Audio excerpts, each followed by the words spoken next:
Hello, everyone. The world of podcasting. We are back. Welcome to the Music Lounge. Perry, how's it going today? Fine, Andrew. How are you today? Good. It's been a long week, right? It has been a long week. As we're recording this, it's the Friday of Memorial Day weekend, and I'm sure everyone. Weather sucks. I will not be having a Yeah. barbecue. My swimming pool's open, but it's too cold. My family's gone away. I'm here with my little daughter, but it's spring break college trip that my daughter and my wife went on. So I'm home alone for a couple days, which is good. But Excellent. yeah. So before we jump into this, as I've started doing on other episodes, if you could rate, review, and like the podcast wherever you're watching, it helps us rise up in the algorithms, and it helps other people discover the show. So if you do like it, please give us a positive review and a like and share it with people. We appreciate that. It's a fun listen, man. Go back, dig into the archives. Well, I can say archives now. I wonder how many episodes you have to be able to call them archives. But we've got about 40 odd. This past week we had a little bit of a comp week. We gave ourselves a bit of a break. So we're bringing back some previous guests. So that's been fun. But today has been, go on. Yeah, well, so Go for today it. we're going to jump back into having a guest on the show. Today we have Lou Stellato, who is formerly the VP of production for MTV2 and is currently a senior copywriter in the marketing department at Audible. Welcome, Lou.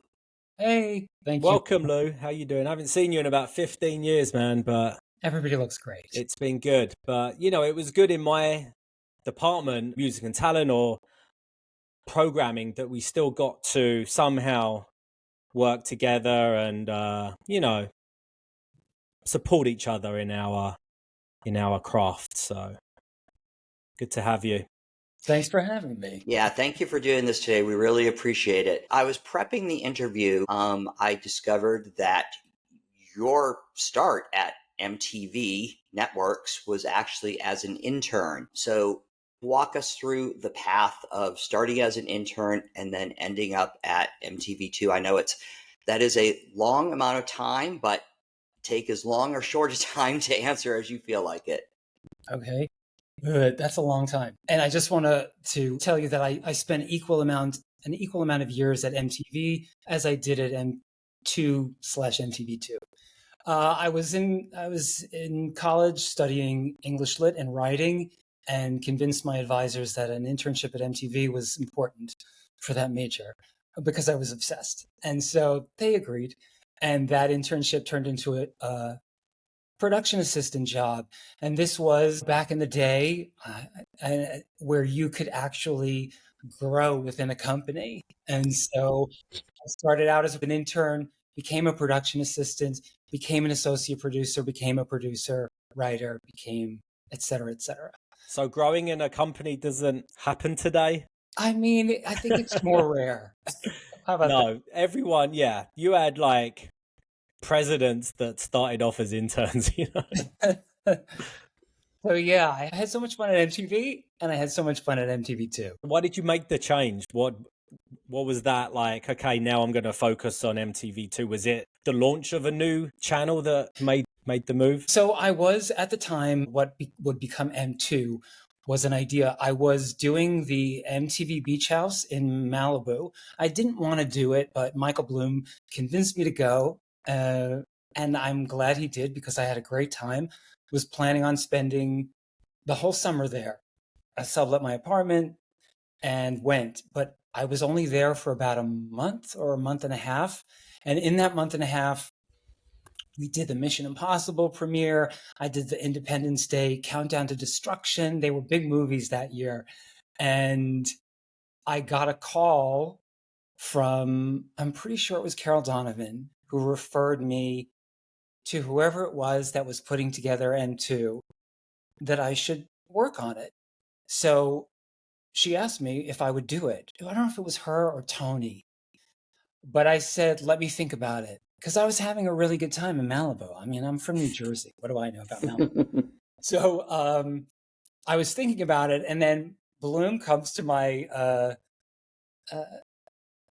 room or whatever and says, "What's the deal?" And I told him the deal, and I said, "I just want to think about it because I'm kind of having fun." And he just looked at me and he's like, "Don't be fucking stupid, just do it."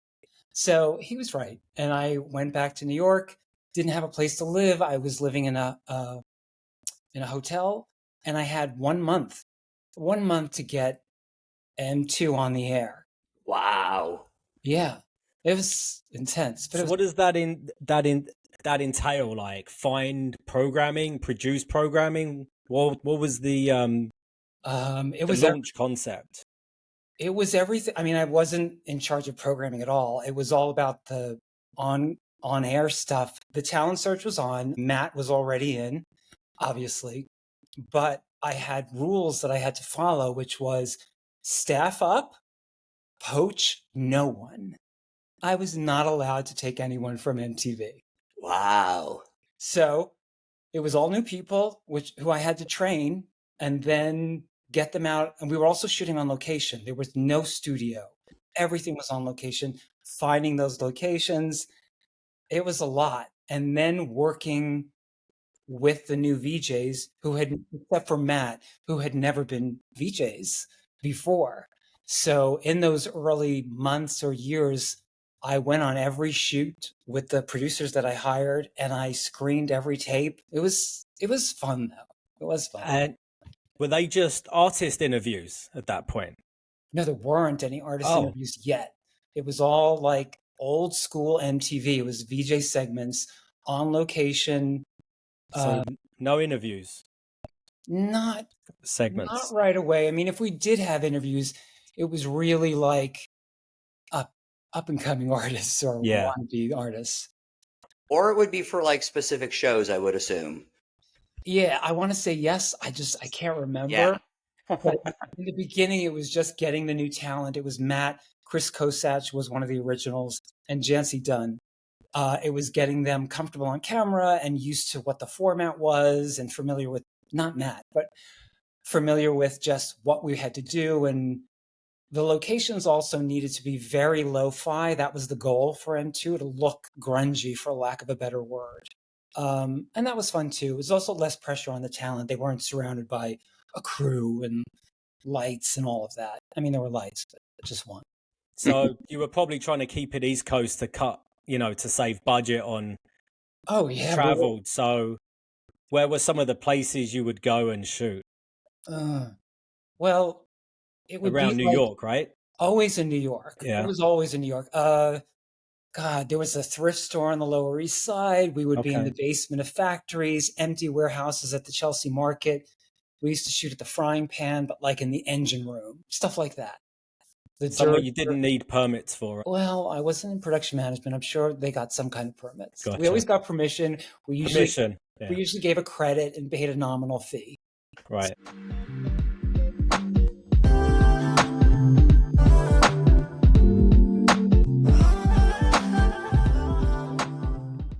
Did you always want to work in TV production?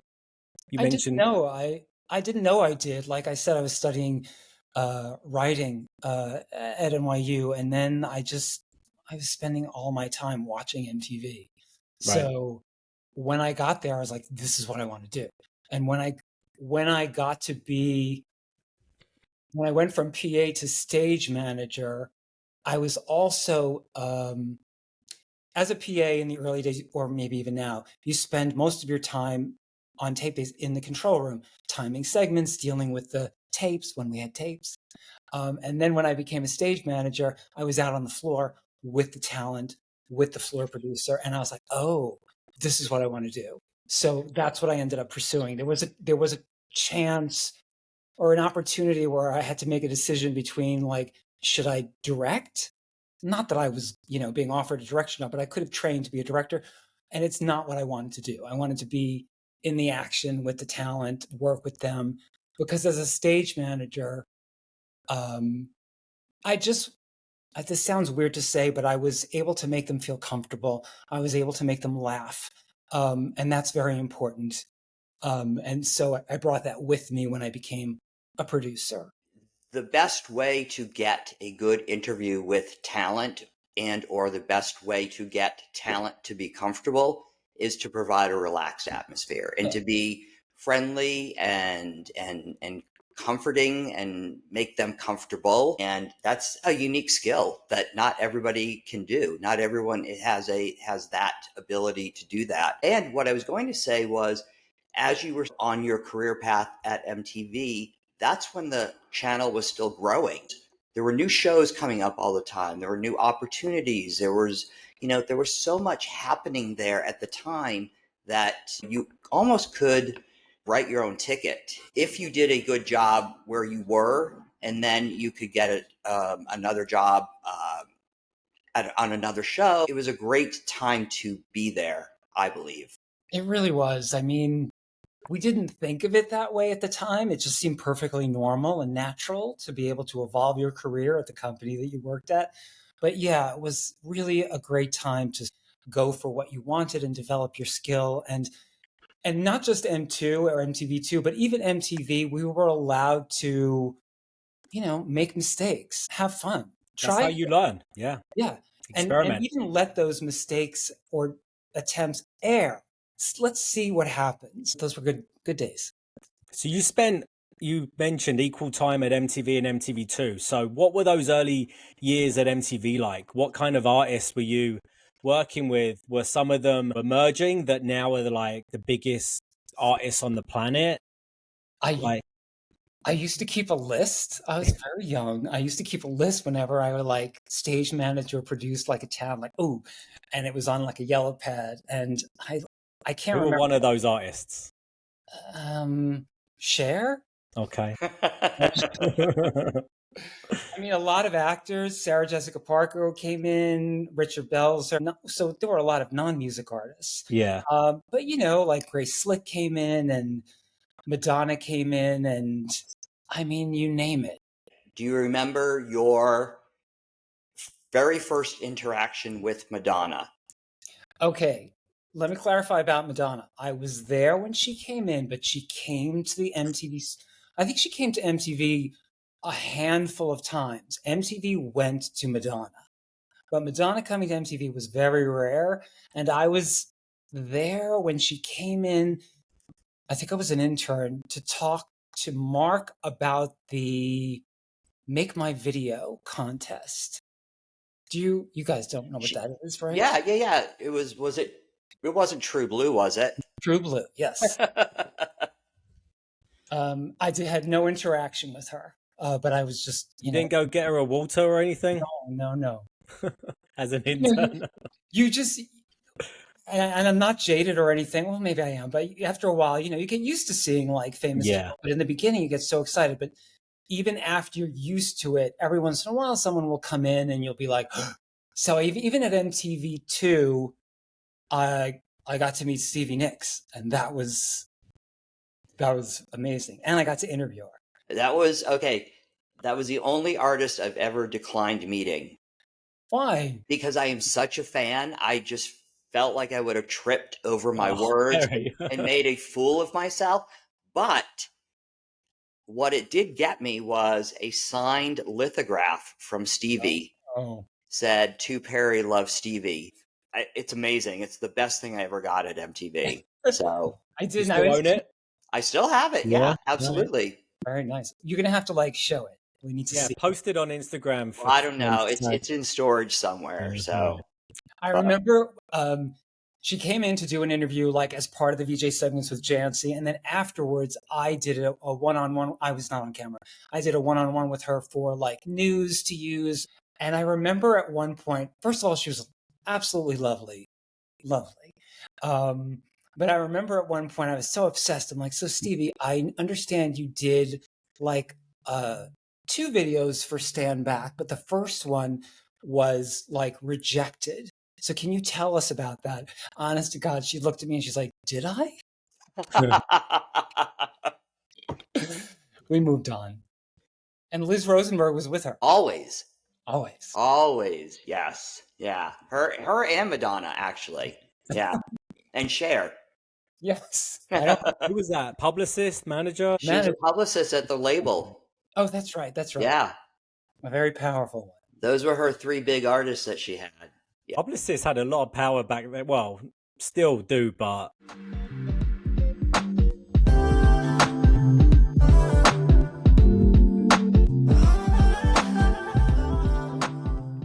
MTV2 was launched in 96 and it was originally called M2. Everyone does a little bit of everything. Was there something that you had to do there at that time that you were like, I've never done this before? We have no one to do it. So I actually have to end up doing this thing. everything. I think launched the channel. I had a month and I was scared. I was out of my mind scared.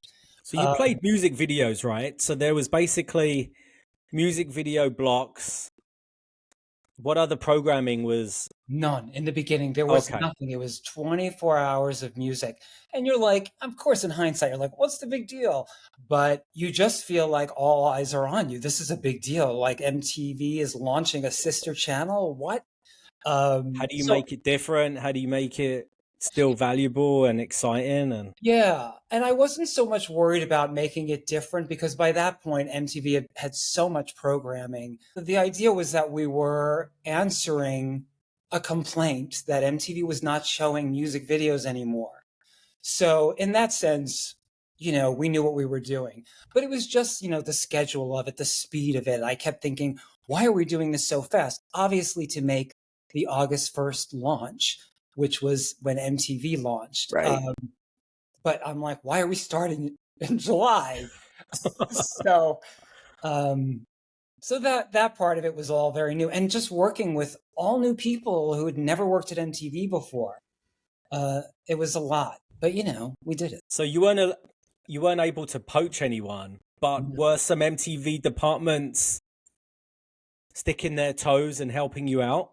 Oh, yeah. I mean, in terms of production, like the production team. That had to be all not from MTV.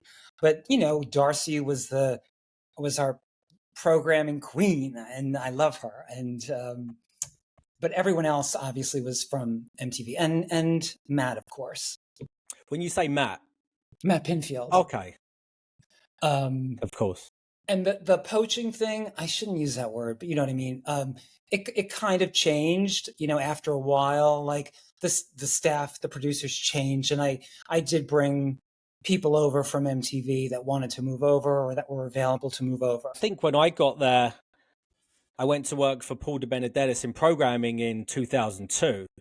But our team, we really did both. Yes, you had a Susan that was kind of moved to MTV2 programming. Me as a coordinator would really double dip on both. When I moved to music and talent doing music programming, I would do MTV hits. I would do MTV2 rock. We would oversee some MTVU programming. So I could see a lot of other departments outside of production that were really having their hand in both networks. And especially when I'm talking to labels on how to support an artist that could work on both channels, you really had to then try and figure out, all right, what can we get for MTV2 that's a little different than what we're going to give to MTV? Yeah, absolutely. We had no commercials, obviously. We just had no commercials. So we really were 24/7. That's a programmer's dream. That's amazing. And even like MTV.com really stepped up too, I think, with providing a lot of resources to support your programming on the website too. Yeah, ultimately, yes. In the beginning, I don't remember. And also when you work on a project, you have this weird idea that like everybody's watching. Nobody was watching, probably not in the beginning. So, but it's good to feel like they are. You take pride in your work. Were there any MTV obviously had their award shows. What was the first time you kind of brought something to MTV2 to celebrate MTV2? Oh, give me an example of what you mean. Like an MTV2, I forget what they had, like the Sucker Free Awards they had, which is obviously, mid 2000s, but was that kind of the first MTV2 centric award show? I think so. Well, they did have an MTV2 award on the VMAs. Yes, they did, and that was it. We didn't do any like of our own like awards outside of that. Did you help out with any ancillary programming for MTV2 to support the VMAs? No, I mean, we shot at the VMAs. We did Right. like our own like MTV2 live at, well, I don't know if we were live at the VMAs with Jim. So we supported MTV when we could. Amazing. Good. We interviewed Jim. He was great. Oh, I love Jim. It must have been exciting times though. I mean, when you're going through it, it's just work. And we've talked about this so much, but now when you look back, you're like, you know, launched the channel and those years must have just been crazy. It was so much fun, and it didn't feel like work. I mean, it felt like work, of course, but it just felt like, I don't want to sound corny, but it was just a different time. Well, I think the thing is, it's, you know, you love what you're doing, you're younger, so it's sort of like you don't mind that work sort of becomes your life almost.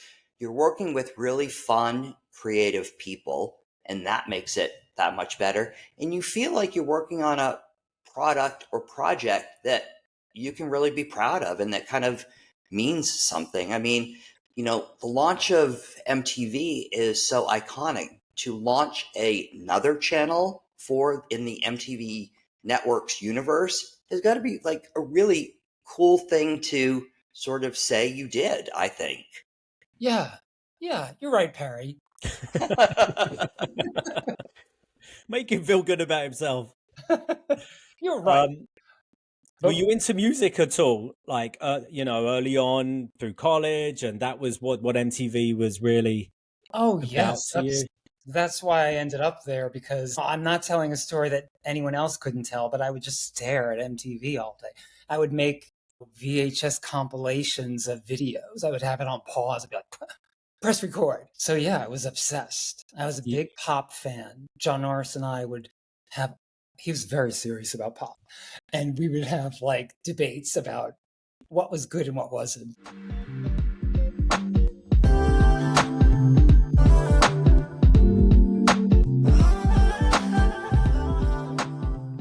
That kind of leads us into our next segment, which is a quick fire round. Just going to throw a few questions at you.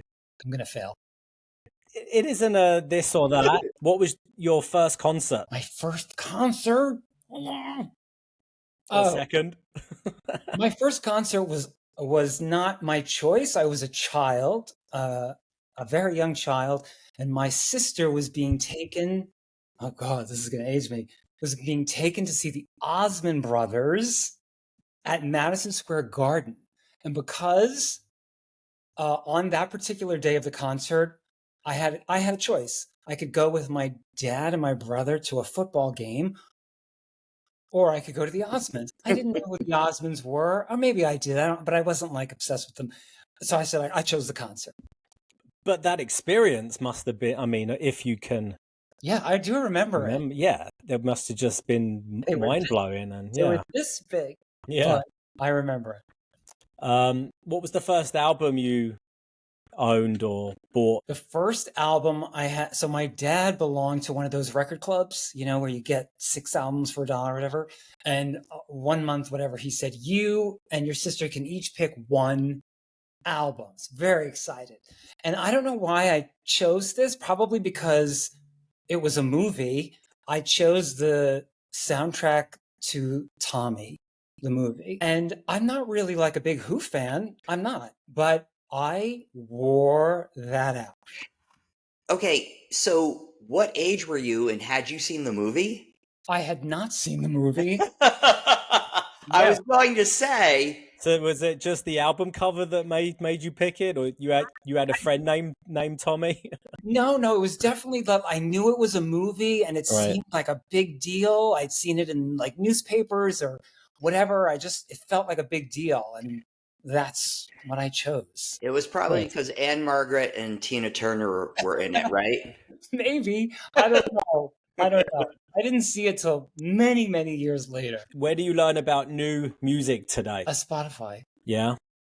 Algorithms or just Yes, I get playlists.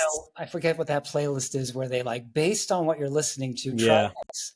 And I do try stuff. It works. Who are you listening to? That's a you would consider a new artist? I'm all over the map. Chapel Roan? I mean, look, But in the pop in field, right? terms of pop, I do become obsessed with one song. I was never the kind of person that like, there are exceptions, of course, but I was never the kind of person that would like declare I love everything about this artist if there's a song that I love by them. No offense to them, it's just the one song that I like. So yes, I did wear out Pink Pony Club. Yeah. I say that to my wife, that songs that I love, that I hear on like Sirius or Spotify, I need to then go and listen to more from that artist because I'm just stuck on the single and that's it. Right. And I move on. So I've been trying to go back and listen to albums. I do that, and sometimes it's like, I just Yeah. like the song. But Yeah. like newer artists, like there's a singer-songwriter, Sasha Sloan, that I really like. I got through Spotify, or So Below, who's like she's like this sort of gothic, dark pop artist. And just random names. Okay. There are tons of others. What's the best thing to do in the summer? Stay in the shade. Shade. I hear you on that one. All right. I'm not a fan of heat in the summer. Last question. Best work trip while at MTV or M2? Oh God, the best work trip? Like maybe most extravagant? Or Can I think? Oh, you ever go to Hawaii? No, I went to Cancun with Daisy. Expense accounts were a lot I'm sorry? different back then, I think, too. Yeah. You never had a budget. No, we did, but it was like, sure. Cancun with Daisy and the actor Stephen Bauer to shoot a countdown.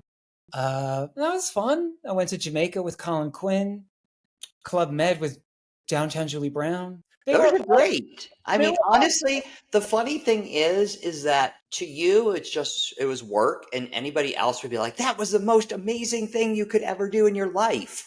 You know what I mean?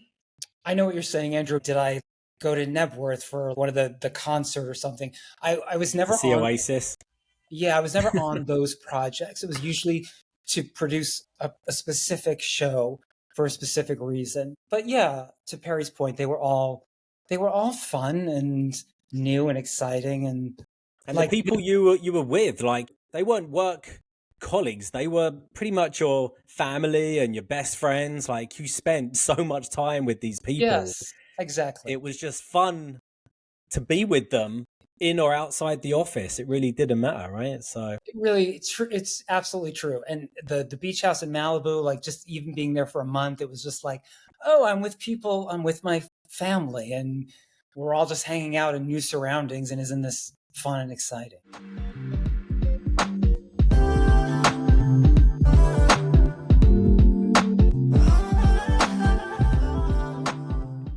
MTV in the early 2000s was really producing original content that were massive hits and never before done. The launch of TRL and the Osbournes and the Hills. So MTV2 really had to jump on that bandwagon to produce original programming. Were you ever involved in any shows on the original programming slate that pushed the boundaries of what we think cable television aired at that time? I know I remember programming a few like Wonder shows, and much like MTV, they would source these ideas from outside companies, and we eventually had our own development person, Justin, who brought us Final Foo, which was like a reality. I remember that. Yeah. And yes, Wonder shows and the revival of Celebrity Deathmatch. But mostly, Andrew, I wasn't really involved with those, promoting them, yes, but mostly it was like shows revolving around music programming is what I was focused on. Were you a supporter of the original programming that was coming onto the channel that would almost complement what you were doing as well, right? So from a viewer's point of view, you would have ridiculousness into some music content, whatever. So were you happy and excited the way that the channel was airing and, from its original slate? In the beginning, yes, because it was just 24 hours is a lot of time. So a half hour here or there with some original programming, absolutely. And we were doing music-based ones like Hip Hop's Toughest Rhymes, which was sort of like a pop-up video for hip hop. And I do remember a makeover show that I think I named it, called From Whack to Mac. Um, that was fun. We did that. I guess there were music videos in it that we would throw to in the midst of the makeovers. So there was that. And then we would do one-off specials like Most Controversial, which was, I think it was 2 hours, and it was hosted by Andrew WK.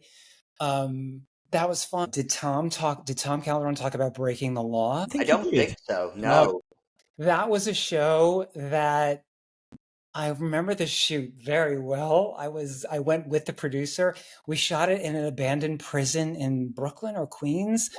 Oh. And it was the cast of a show that was done then on HBO, Oz, about a men's prison. So we got a bunch of the cast members, and it was all about artists who'd broken the law, who'd been to prison or been convicted of a crime. And we could do stuff like that on MTV2. So that was fun.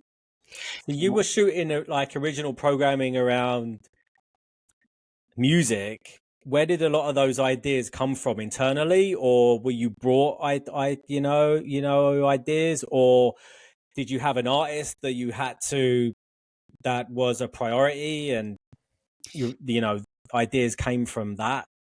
I really don't want to take credit for those shows. I'm going to say that it was music programming that came up with the idea, and it could have been Tom himself that had the idea for breaking the law, because we could take chances. MTV would need to worry about like offending a label or offending an artist. But M2, the viewership was lower, so we could take chances like that.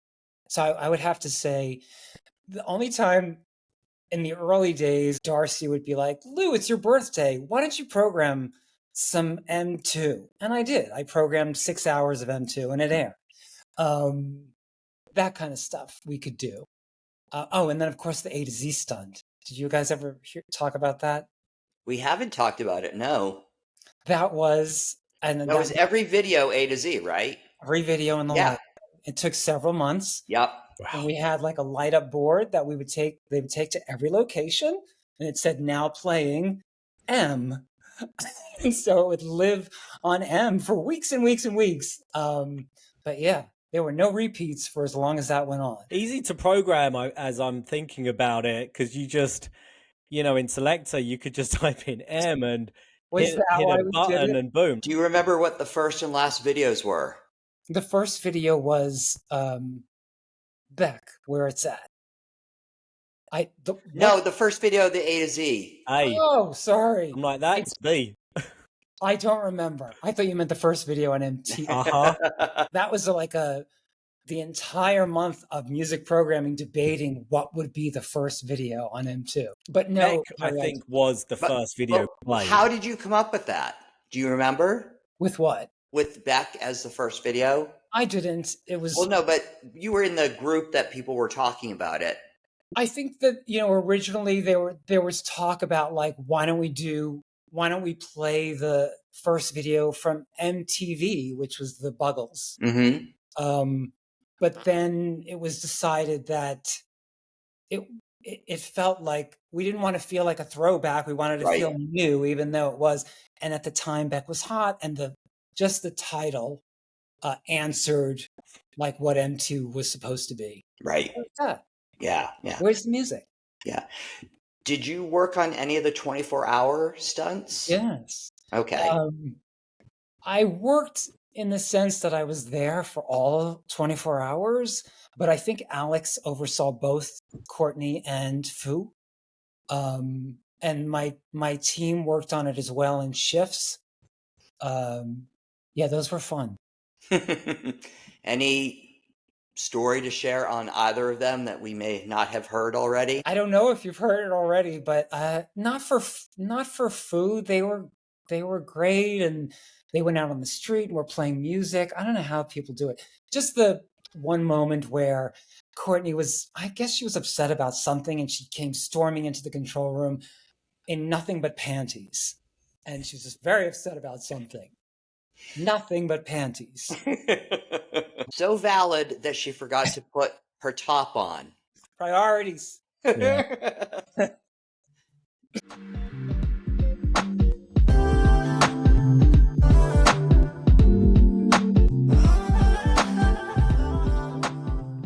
So obviously MTV2 is still around today. Its current program is mostly just like repeats of MTV shows and old network sitcoms. Conversely, the MTV2 of early 2000s, had lots of music videos and music specials and some original long form. So what do you think made that era of MTV2 so creative and full of ideas? I think it's because nobody was watching. The idea that no one's watching, so now's the time to take some chances. And I do remember telling my team to enjoy this because it will not last. Right. And it didn't, and that's natural and okay and good. But yeah, I think it was just that feeling of like, no one's watching the store. Go ahead, take some chances. That was the same thing we did on MTV.com. We were like, we might have an audience outside of the building to an extent, but internally there was not a lot of eyes watching what we were doing. But which allowed us to be a little bit more creative than probably anything that they were able to do on air. And we were able to push some boundaries of, what standards and practices would allow and things like that. So I think there was even maybe a banned video from the channel that we were able to play on MTV.com because we're not putting the same standards on that as we would for on air. Right. So yeah. I think and I think you're right, like with the most controversial, I think we aired the unedited versions. We just aired it after like midnight or something. Yeah. And even with the VJs on M2, MTV2, we took chances with people to see how they would work out. Some made it to like be full-time VJs, and some just did like a guest stint. Any fun VJ stories that you haven't shared before? Any experience with one of the VJs somewhere doing something that you've said, you know what, this would be a good story for my book if I ever write one? Well, first of all, everything with Jancy, and I don't know if you've talked about her before, but she came from Rolling Stone and had zero on-camera experience. And that was perfect for what M2 was supposed to be, which was unpolished. Mhm. And she was so unpolished. And I refused to let her do retakes. So we aired her segments as is. Wow. And I would be on every shoot. She would say, "Can we please do it again?" I'm like, "No, keep going." And that would be in the segment. And it became sort of a thing, but it wasn't faked. She really was like growing into the role. And Jim, I can't remember the specifics, but I do remember him waiting in the reception area at 1775 and leaving a tape for me. And I'd be like, "Who is this?" But eventually it reached Rod, and Rod got him An like audition tape. yes, an audition. Yeah. He So had they a were good trying- audition story. Yeah. Yeah. He really wanted it. He really did. He really did. But that's must make you happy that there were people out there who really wanted to be on your channel. Absolutely. He really is an anomaly in terms of on-camera talent. He was so good on camera, and I'm sure he still would be, but he was so humble is the wrong word. He didn't make anything about him. He just was so in awe of musicians, and that came across, and he knew what he was talking about. So he was like a fan. That I think he's still like that too. When we talked to him, he was the same exact person that he was when you guys were working with him at M2. Yeah, his enthusiasm was real, and it was infectious. I think the guests really felt that sincerity, and that's why they really liked him. Do you feel your experience in all those years at MTV, MTV2 helped you with your roles today or the roles you had after that time? I think it actually, after MTV, I went, and this will be a short story. I focused on my writing and went into advertising. And yes, it did help. At first, I didn't really notice it. But as the years went by, I'd be like, most people don't know there's a difference between print and performance in terms of writing. And so I got that knowledge at MTV and MTV2, which was learning the difference. Like, you can't write the same way for talent. I think that would be the biggest takeaway. And that still helps me today. Like, if Can I you give us an example of print and performance? Well, in terms of, if you're writing a print ad, that's, a certain style of writing. If you're writing a script for a voiceover, that's another style of writing. And then if you're writing a script that is meant for talent to use as talking points, but to get all your information out there, that's a third way of writing. And you need to know what you're writing for to lock into that style. So yeah, that still helps me. Right. A little education.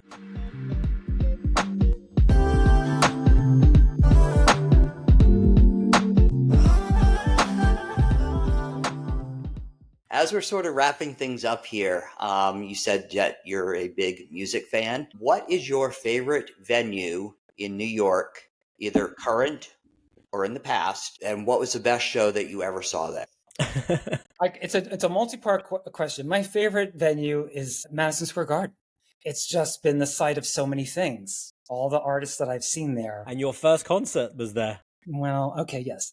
No offense, Osmond. Sorry, if you're watching. I was a big Genesis fan, and David Bowie and Tina Turner. Just a lot of amazing Prince. I've seen Prince so many times. My favorite show, Perry. That's a tough question. I think seeing Crowded House at the Bottom Line twice, really up close before they exploded.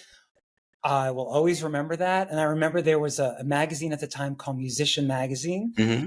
And they did an interview with this up and coming band. And there was a picture from the show, and you could see the back of my head. Oh, nice. So that was exciting. And I forget what event it was. This doesn't really count as a concert, but it was an MTV party, I think at the Ritz. I think it was just production, and Prince was there. He played. Wow. And I'm just standing I'm standing up against the stage. He was wearing the see-through butt pants. So, okay, whatever. It's all good. But that was amazing. That counts. Be there. Hey, we had one guest that said the Music Lounge. Okay, who? Remember? Perry, do you remember? I do not remember. But, for a small, intimate lounge with some incredible talent, you're bound to... That's right. You guys got private moment. performances. Some, yeah. That must have been so nerve-wracking for the artists, I think. It depends how confident they are in their craft, right? And where they are in their career. But yeah, for some, I think so. We were on top of the artists, Yeah, I don't know how they do. Well, they're performing. Well, and it was also still at the time when making a good impression with MTV was really important.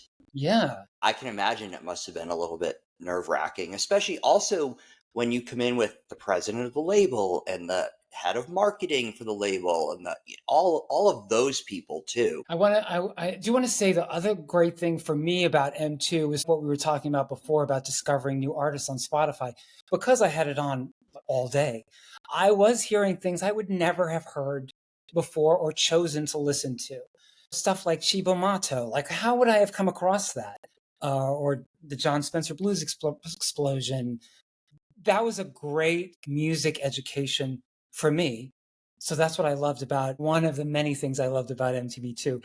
And to go back to, Andrew, your question about writing and what I learned and all that, I do have a very quick funny story.